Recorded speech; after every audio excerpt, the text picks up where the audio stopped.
everyone, it's Coach Fred here, and today I'm going to be going over domain and range. So we've been working on functions so far, and so what is a domain and what is a range? You know, funny names, aren't they?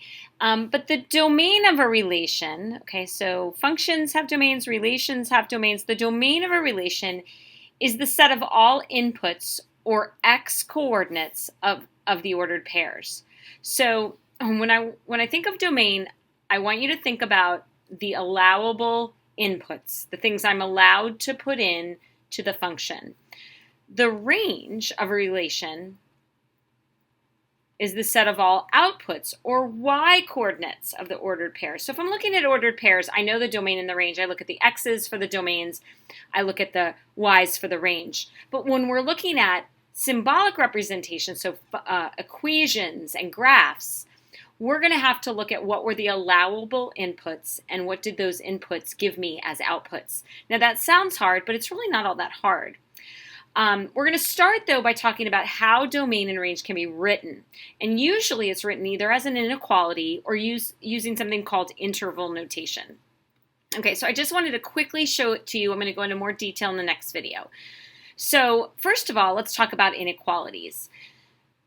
So if I wrote this inequality right here, this says x is greater than or equal to -4. So we would write that as x is greater than or equal to 4. Now we always read an inequality based on x.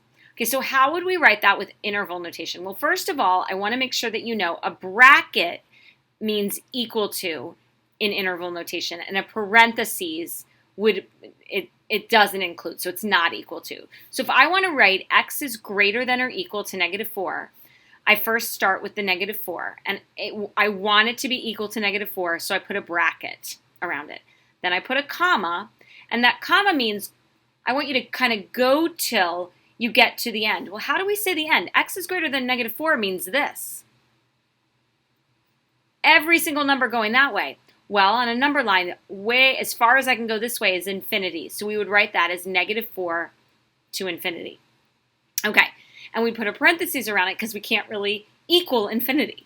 Okay, x is greater than -2 and x is less than -4. So we would write that as a compound inequality. We did that just a couple of days ago. Less than 4 and greater than -2. Okay, so this doesn't include it. And I want everything in between -2 and 4.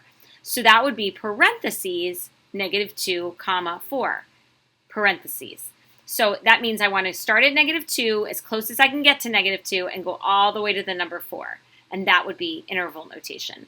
All real numbers we don't normally write as an inequality, but in interval notation, that means starting on the left, going all the way to the right, or starting at the bottom and going all the way to the top. I want every single number. We would write that as -infinity, comma infinity. That means I want every single number either on the x-axis or on the y-axis. All right, guys, so that's just a little bit about what domain and range are and how we might write them with interval notation. The next video is going to go into more detail. Have a great day.